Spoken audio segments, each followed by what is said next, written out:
C'est malheureux de voir que dans nos églises, il y a des gens qui sont allés avec un cœur cherchant Dieu et qui sont devenus des victimes des manipulateurs.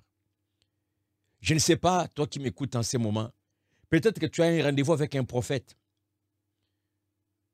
Un prophète qui t'a promis qu'il allait prier pour toi, pour ton problème de stérilité. Mais qu'en réalité, son projet, c'est de coucher avec toi, mais tu n'as aucune idée. Tu as hâte à l'heure pour te rendre à ton rendez-vous. J'ai pris que Dieu, qui est le maître des circonstances, crée une circonstance qui t'empêche d'aller dans ces rendez-vous. Jeune fille, tu as peut-être un problème personnel que tu as confié à ton pasteur. Il t'a donné rendez-vous à un endroit spécifique pour prier pour toi.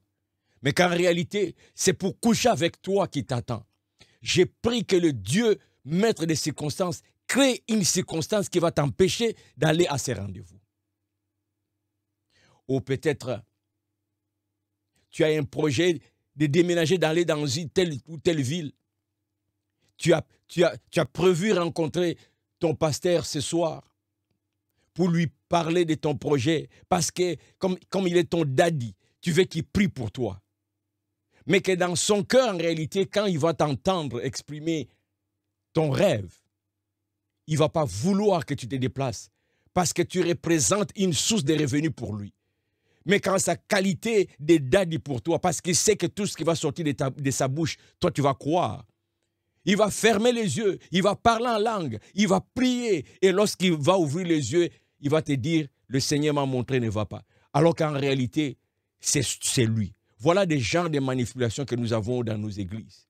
Cela me peine et ça me pousse à faire cet enseignement. Après cet enseignement, je suis convaincu que tu ne seras plus intimidé. J'ai 11 versets, si pas plus, que je vais passer avec toi, partager avec toi. Et je te supplie d'écouter attentivement, de prendre des notes, de revenir et de prendre du temps seul à méditer, à bien comprendre ces versets pour ne plus être victime, pour ne plus être intimidé. Car il y en a plein dans nos églises qui sont intimidés par des faux docteurs, par des mauvais docteurs. Que cet enseignement te libère. Bienvenue sur Affermir ma foi. Si tu n'es pas abonné, abonne-toi. Affermir ma foi est une chaîne qui a pour but d'aider l'individu qui croit en Jésus, qui veut connaître Christ, qui veut grandir dans sa relation avec Jésus-Christ comme disciple, de recevoir des enseignements qui vont le former. Installe-toi. Avant de commencer, je te conseille d'aller à ton rythme. Tu arrêtes quand tu veux. Tu n'es pas obligé de te taper toute la vidéo au complet. Mais prends le temps d'aller étudier profondément chaque verset que je vais lister ici. J'ai constaté que beaucoup de gens dans les églises sont victimes d'intimidation par des leaders de l'église simplement parce qu'ils sont ignorants de leurs droits, de leur identité en Christ. À travers ces quelques versets que je vais mentionner ici, mon souci est que tu puisses comprendre ta relation avec Jésus, tes droits comme disciple de Jésus-Christ. Allons-y. Premièrement, ou numéro 1, je veux que tu sois convaincu que Dieu t'aime et que cet amour de Dieu envers toi n'est pas le fruit de l'intervention de ton leader, de l'intervention de ton prophète, de ton pasteur. Ce n'est pas suite à ces prières que Dieu a commencé à t'aimer. Bien au contraire. Voyons ce que la parole de Dieu nous dit sur l'amour de Dieu. Jean chapitre 3, je vais lire le verset 16 au verset 17.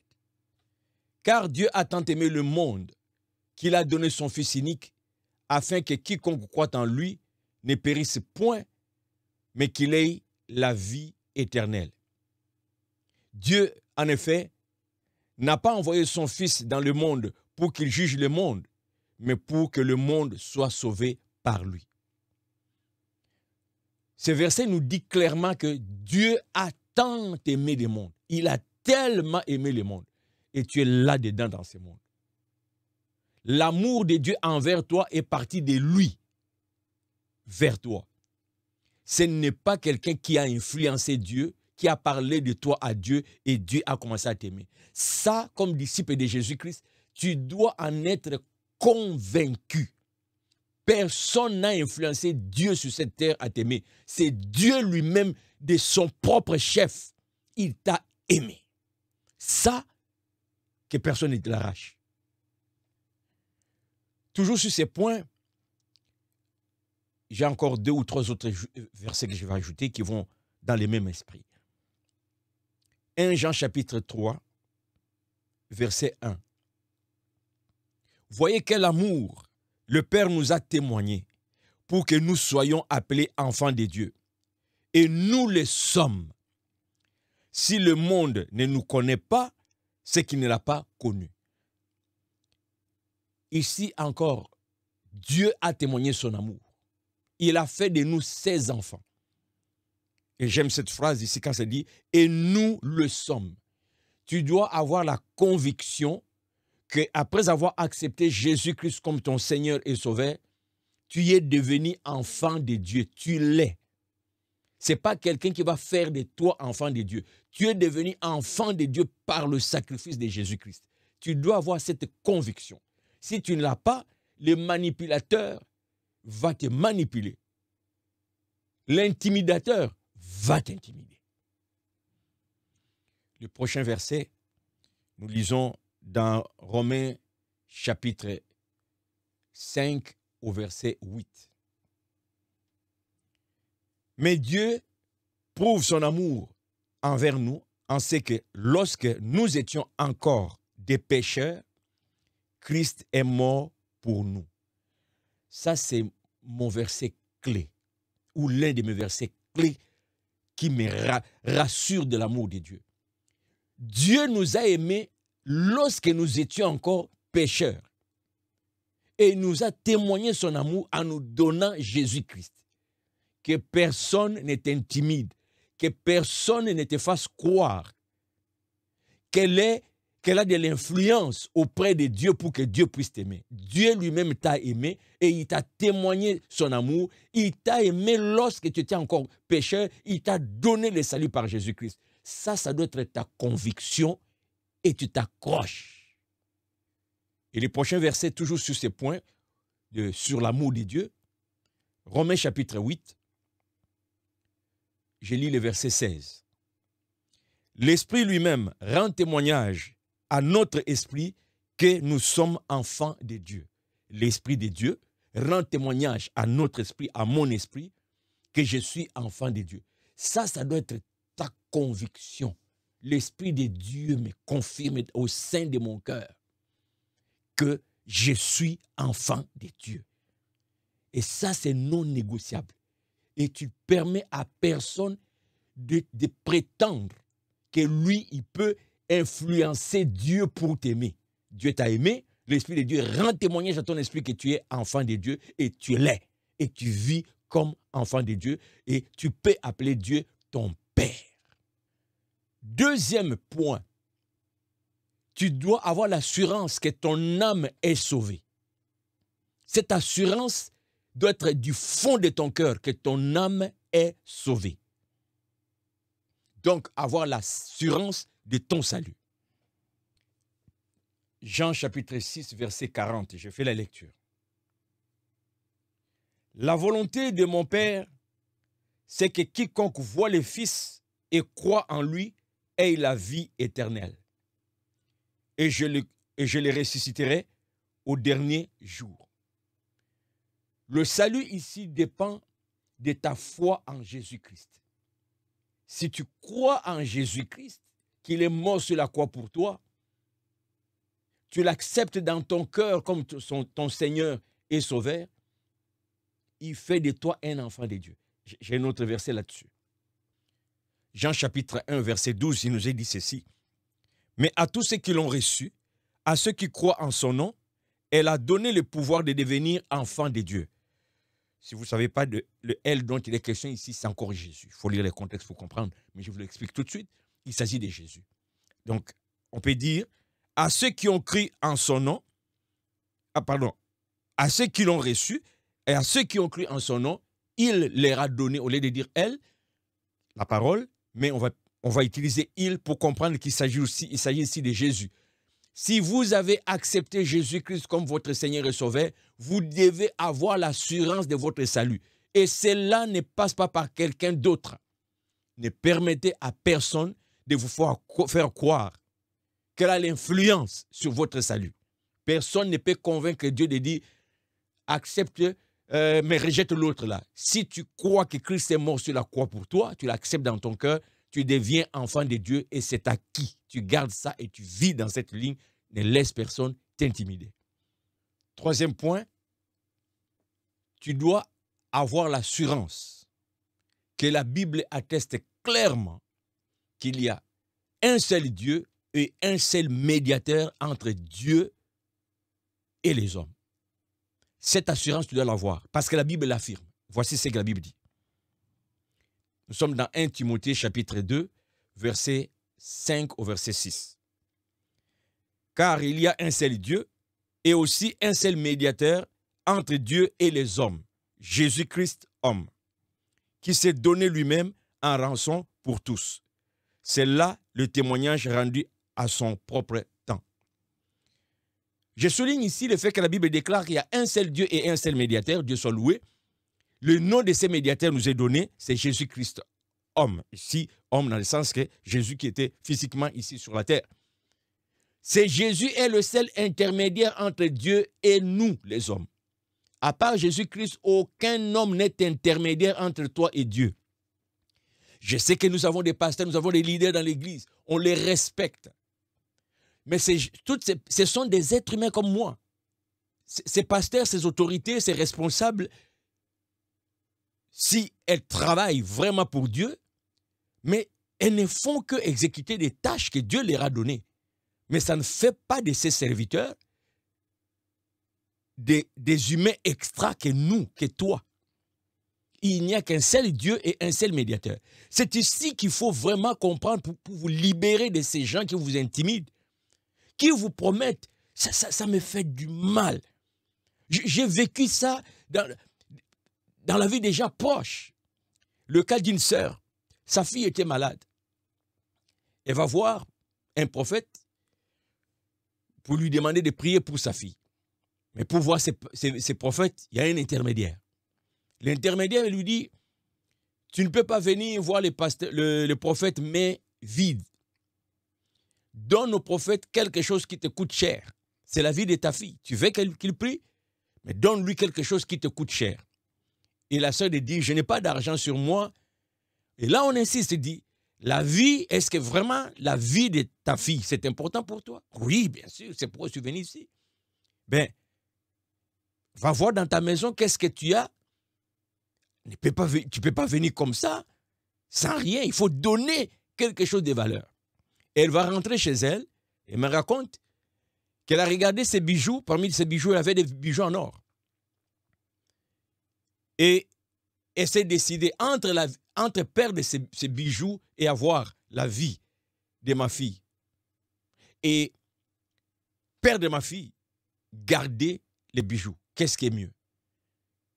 Elle a décidé de perdre les bijoux, avoir sa fille. Et c'est comme ça qu'elle va amener ses bijoux en or pour remettre au prophète, pour qu'ensuite, le prophète, quand il va évaluer du or, il m'a apporté quelque chose de valeur. Maintenant, ça m'encourage. Maintenant, ça me donne quoi ça? Maintenant, je peux aller prier pour elle. Et cette sœur croyait qu'en donnant comme ça, l'intermédiaire qu'elle s'est placée elle-même entre Dieu et elle, ira prier. Voilà comment les gens sont escroqués. Parce que simplement, vous ignorez ces versets. Il n'y a pas d'autre intermédiaire entre Dieu et les hommes si ce n'est que Jésus-Christ. Si quelqu'un te demande des aumônes avant d'aller prier, c'est un indice, c'est un escroc. File. Ne lui donne pas cette chance de t'exploiter. Tu appartiens à Christ. Jésus est le seul intermédiaire vers Dieu. je suis le chemin, ça c'est le Seigneur Jésus qui dit, je suis le chemin, la vérité et la vie, nul n'est pas allé au Père que par moi. C'est Jésus-Christ qui est le pont. Toute autre personne qui prétend être pont, ça c'est un indice. Escroc. Un autre verset pour terminer ces points. Actes chapitre 4, verset 12. Il n'y a de salut en aucun autre, car il n'y a sous le ciel aucun autre nom qui ait été donné parmi les hommes par lesquels nous devions être sauvés. Il n'y a que le nom de Jésus-Christ. Le prochain point, c'est que tu dois avoir l'assurance que toi-même, comme enfant de Dieu, tu as accès à Dieu par le nom de son Fils Jésus-Christ. Tu as accès à Dieu. Tu n'as pas besoin que chaque fois que tu veux parler à Dieu, qu'il y ait quelqu'un qui te prend par la main et qui va passer les barrières parce que lui, il est connu dans le palais royal. Et si toi, tu allais par toi-même, les gardes ne vont pas te donner accès. Non, non, tu as accès à Dieu. Selon sa parole, tu as accès à Dieu. Et place ta foi là, sur la parole de Dieu. On va lire ça. Matthieu chapitre 6, verset 6. Mais quand tu pries, entre dans ta chambre, ferme ta porte et prie ton Père qui est là dans le lieu secret. Et ton Père qui voit dans le secret te le rendra. Ça, c'est le Seigneur Jésus qui parle. En matière de la prière, personnellement, les jours où j'avais lu ces textes, ça m'avait libéré l'esprit. J'ai dit, si Jésus me donne le secret d'entrer en communion avec Dieu mon Père, souvent je me demande, je vois des titres là, le secret pour la prière, tellement de théories alors que c'est simple.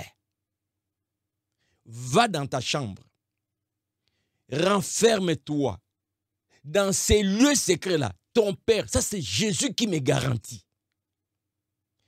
Mon frère, ma soeur, si tu prends à la légère, si tu places pas ta foi dans ce que le Seigneur Jésus lui-même nous dévoile ici, lui qui a vu le Père, lui qui te garantit que tu peux directement parler au Père.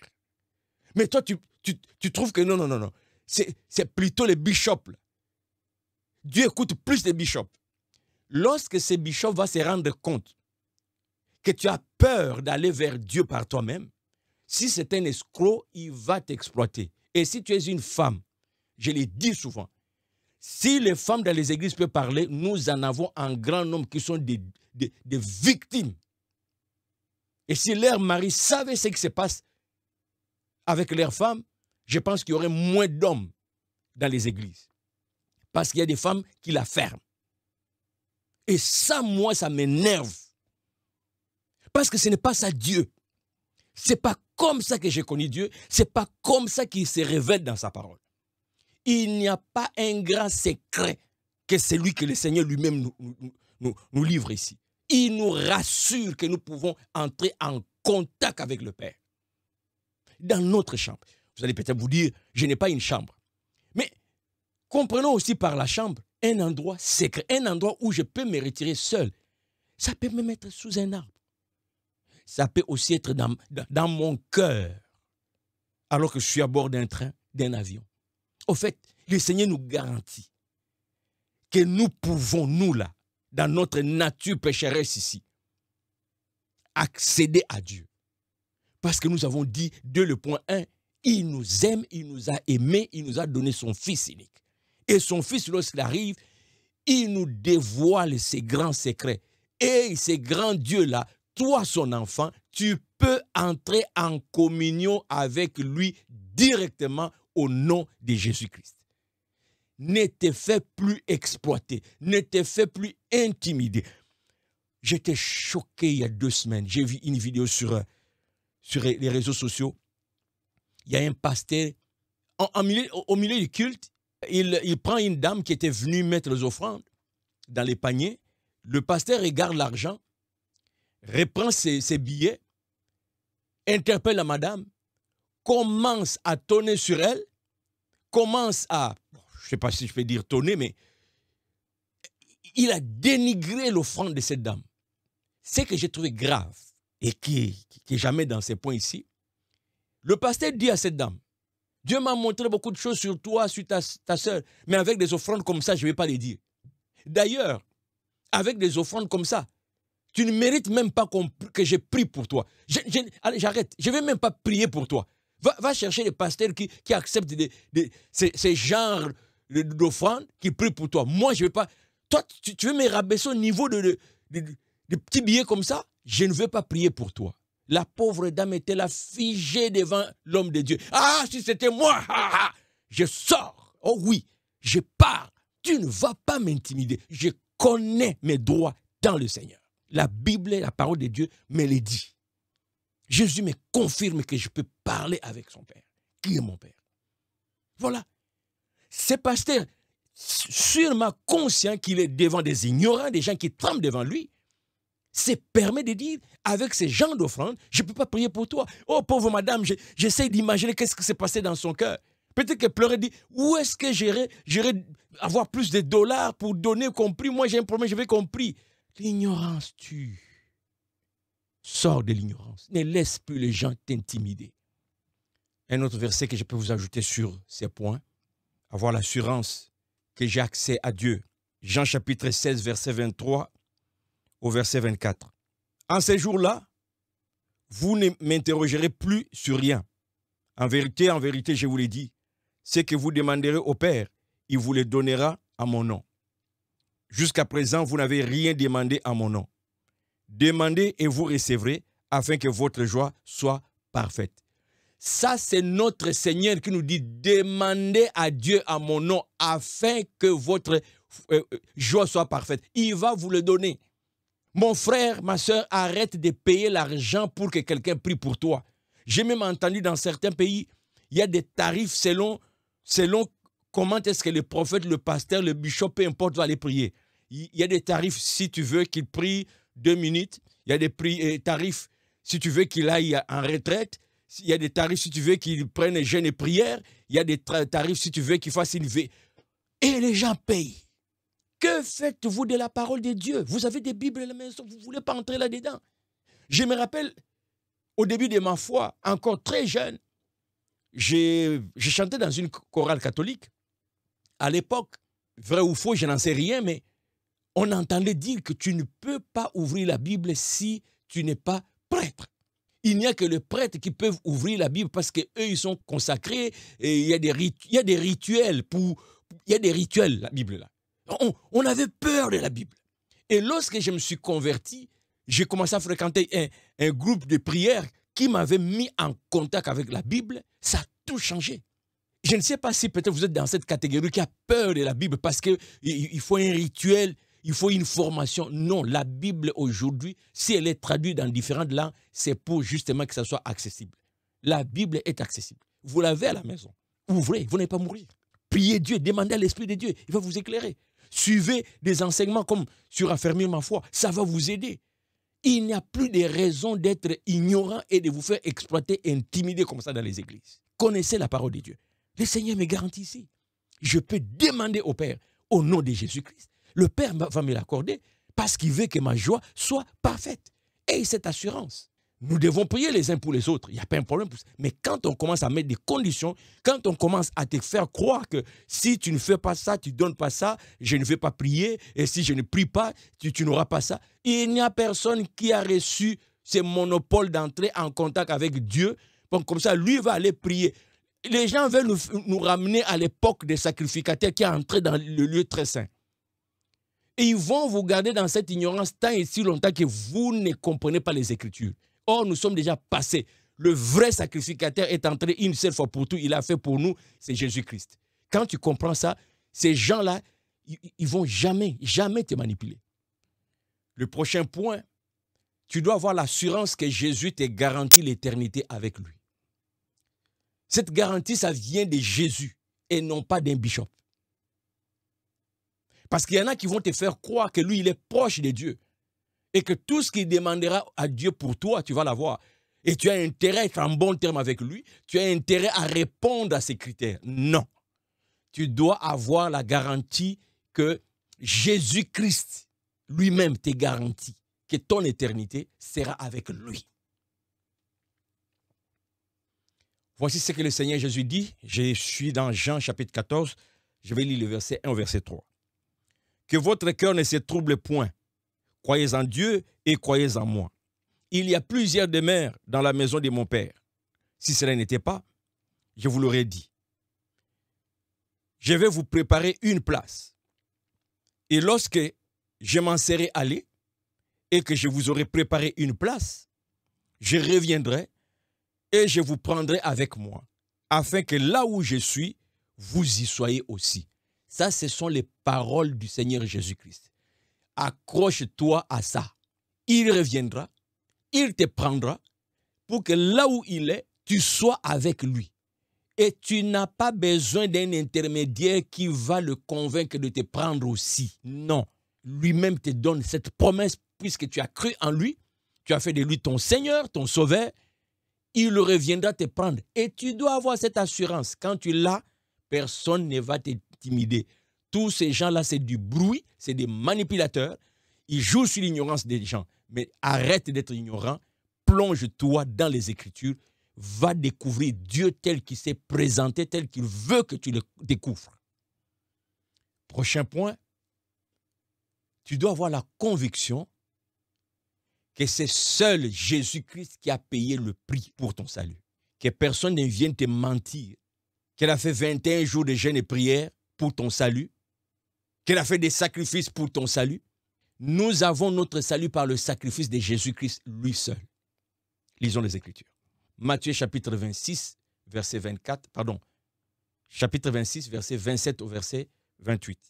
Il prit ensuite une coupe et après avoir rendu grâce, il la leur donna en disant, « Buvez-en tous, car ceci est mon sang, le sang de l'alliance qui est répandu pour plusieurs, pour la rémission des péchés. » Ça, c'est le Seigneur Jésus qui parle. Ses propres mots, il dit, « Mon sang, je donne mon sang pour la rémission des péchés. » Que personne ne vienne vous mentir. En dehors de Jésus, personne n'a pris part sur la croix pour nous sauver. Personne. Ayez cette confiance, cette assurance. Un autre verset pour ce point. 1 Jean chapitre 2, verset 2. Il est lui-même une victime expiatoire pour nos péchés. Non seulement pour les nôtres, mais aussi pour ceux du monde entier. C'est Jésus seul, la victime expiatoire. Son sang a payé ma dette. Personne ne doit m'intimider pour me faire croire qu'elle a participé aussi pour mon salut en faisant des sacrifices. Non. Prochain point, un verset que tu dois comprendre vraiment et garder dans ton cœur. Évidemment, j'ajoute d'autres versets à côté. Tu dois avoir la conviction que tu es la brebis de Jésus-Christ. Tu es disciple de Jésus-Christ. Tu n'es pas la brebis de ton pasteur. Oui, on l'appelle pasteur dans le sens de dire c'est un berger qui veille sur le troupeau, mais le troupeau ne lui appartient pas. Selon les Écritures, le troupeau ne lui appartient pas. Malheureusement, il y a des pasteurs qui utilisent les brebis comme leur propriété. C'est à toi de voir dans les Écritures que tu appartiens à Jésus-Christ. Le pasteur n'est là que pour gérer. C'est la tâche que Dieu lui donne. Mais toi, comme brebis, tu appartiens non pas au pasteur, non pas à l'église locale, non pas à la dénomination, mais à Jésus-Christ. C'est lui le maître. Jean chapitre 21, verset 16. Il lui dit une seconde fois. Le contexte ici, ça c'est le Seigneur Jésus qui pose la question à Simon.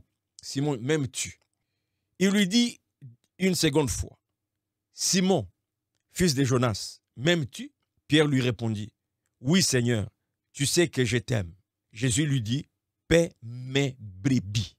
Pierre, paie mes brebis. Pierre, prends soin de mes brebis.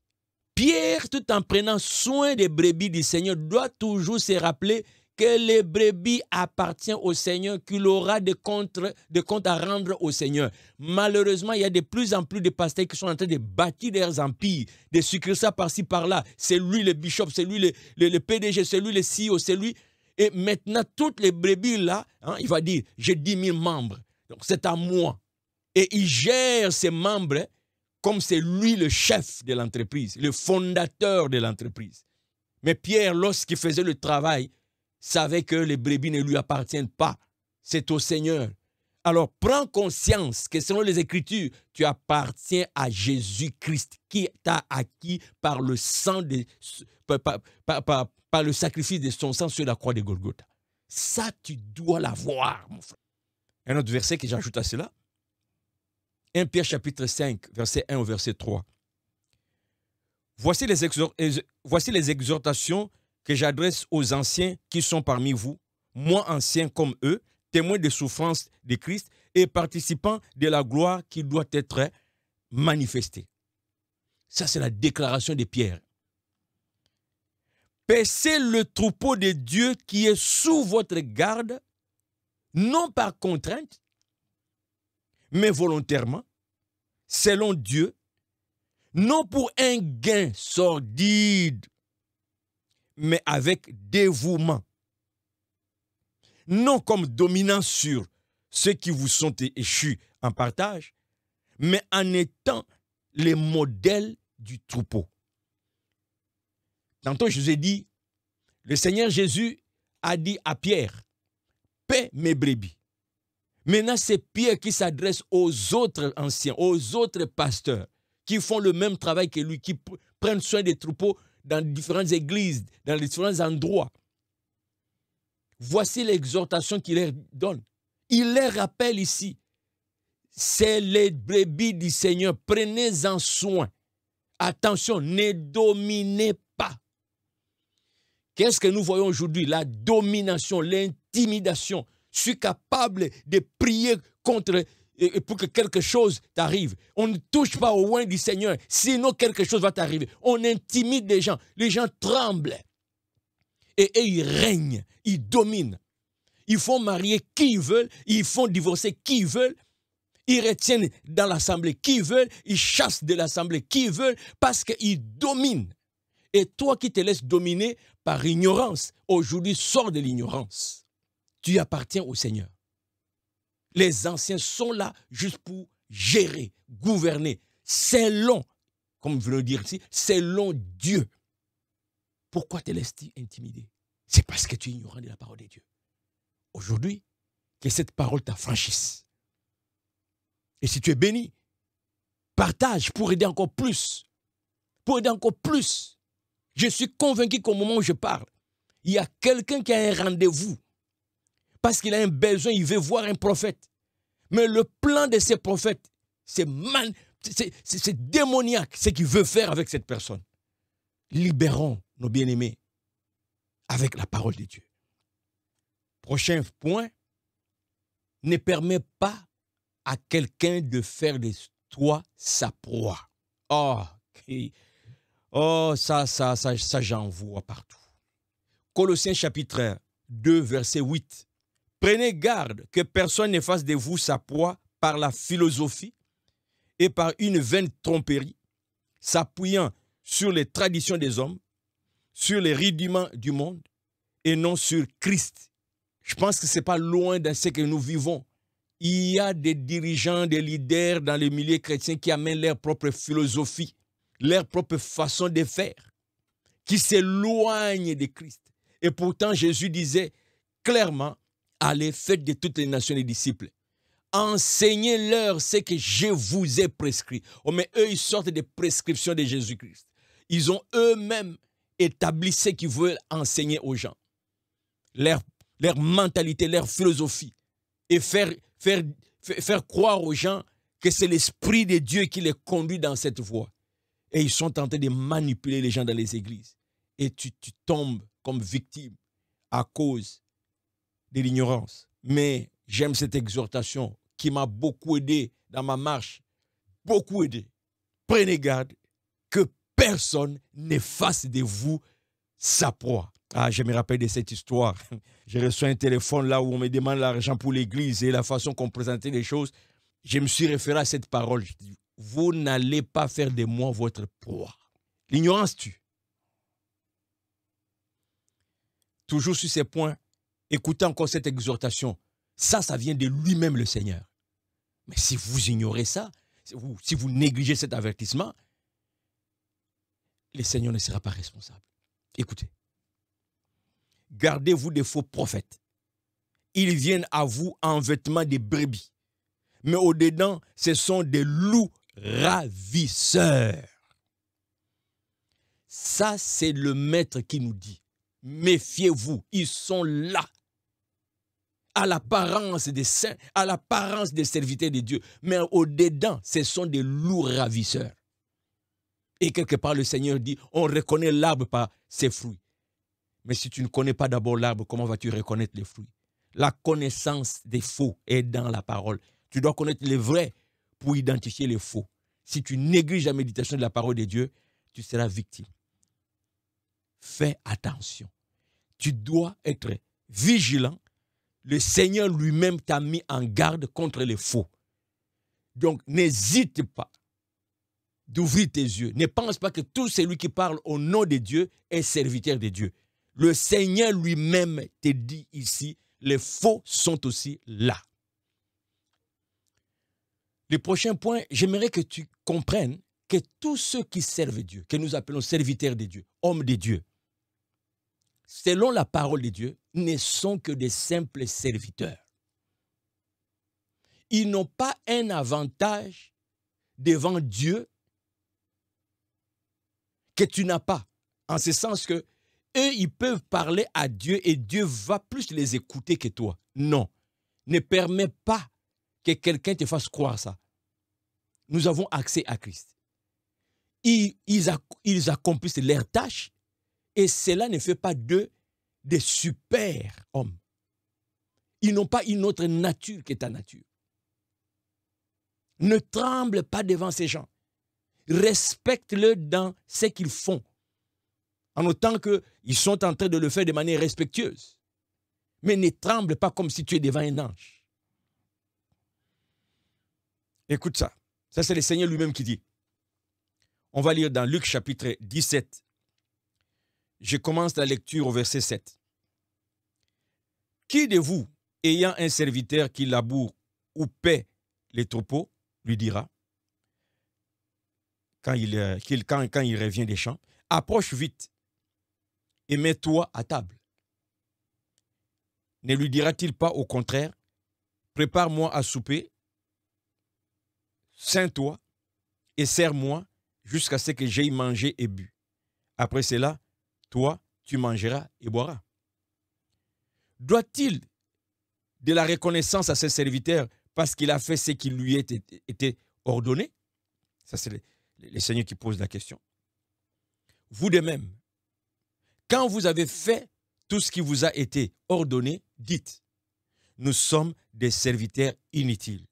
Nous avons fait ce que nous devions faire. Ça, ce sont les propos de notre Seigneur Jésus-Christ quand il s'adresse à ses apôtres. Lorsque vous allez travailler, lorsque vous allez accomplir votre mission, le service que je vous demande de faire, dites, nous ne sommes que des simples serviteurs. Nous sommes, il dit, ici, la traduction, ça nous dit, nous sommes des serviteurs inutiles. Nous avons fait ce que nous devions faire. Simplement. Mais que voyons-nous aujourd'hui? On veut nous réclamer des dettes parce qu'il était à la retraite pour toi. Parce que si aujourd'hui tu as un enfant, c'est lui qui avait prié. Parce qu'aujourd'hui, si tu as un emploi, c'est lui qui avait prié. Parce que si aujourd'hui tu as une maison, c'est lui qui avait prié. Alors tu restes avec une dette morale. Que des gens vivent des dettes morales envers c'est lui qui avait prié pour qu'il devienne ce qu'il est, pour qu'il ait ce qu'il a. Mais écoutez le Seigneur. Voici ce qu'il demande à ses serviteurs. Vous êtes des serviteurs inutiles. Vous n'avez qu'accompli la tâche qu'on vous avait accordée, demandé d'accomplir. Donc, je n'ai pas à devenir un esclave. Le pasteur peut me demander n'importe quoi. Il peut venir chez moi prendre n'importe quoi. Il peut faire n'importe quoi. Moi, je ne peux plus bouger. Je lui dois tout. Partout, je dois toujours reconnaître c'est grâce à lui, c'est grâce à lui, c'est grâce à lui, c'est grâce à lui. Il y a des gens même qui ne peuvent pas déménager d'une ville à une autre à cause de ce que le pasteur avait fait. Je ne peux pas les quitter. Je dois rester là dans cette église. Et la vie tourne en rond. Tu n'es pas redevable. Il ne doit pas te demander ça. Oui, on reconnaît, on peut dire merci d'avoir prié pour moi. Mais ce n'est pas une dette. Le maître lui-même dit, non, dites, mettez dans vos têtes là, serviteur inutile. Mais lui, il change. Ah, c'est Jésus là. Il oublie les directives du Seigneur et il commence à te demander, à te faire pression parce que c'est lui qui a prié. Tu restes dans ces pièges parce que tu es ignorant des Écritures.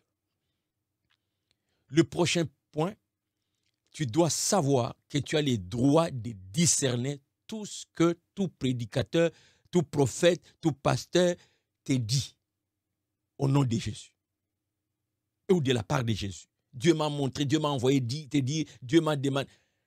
Quand il cite le nom de Dieu, que ses propos viennent de Dieu, il représente Dieu. La Bible te donne le droit de discerner. Oui, c'est un droit. On va lire ça. On va lire 1 Jean chapitre 4, verset 1. Bien-aimés, n'ajoutez pas foi à tout esprit, mais éprouvez les esprits pour savoir s'ils sont de Dieu, car plusieurs faux prophètes sont venus dans le monde. L'apôtre Jean, qui est avec le Seigneur Jésus-Christ, nous fait une mise en garde. Attention, puisqu'il y a des faux aussi au milieu de nous, ne croyez pas tout. Oh, que des gens ont été exploités, tout l'argent parti. Il y en a qui ont perdu même des maisons. Il y en a qui ont perdu leur mariage. Il y en a qui ont perdu leurs emplois par manque de discernement. Parce que tu respectes l'homme de Dieu. Mais ici, on nous dit, faites attention, n'ajoutez pas foi à tout esprit. Examinez, éprouvez. Pourquoi? Car plusieurs faux sont aussi venus dans le monde. Nous devons nous assurer que c'est vraiment l'Esprit de Dieu qui me parle. Si tu ignores ça, les faux, ils vont t'intimider, ils vont te manipuler et ils vont atteindre les objectifs dans ta vie.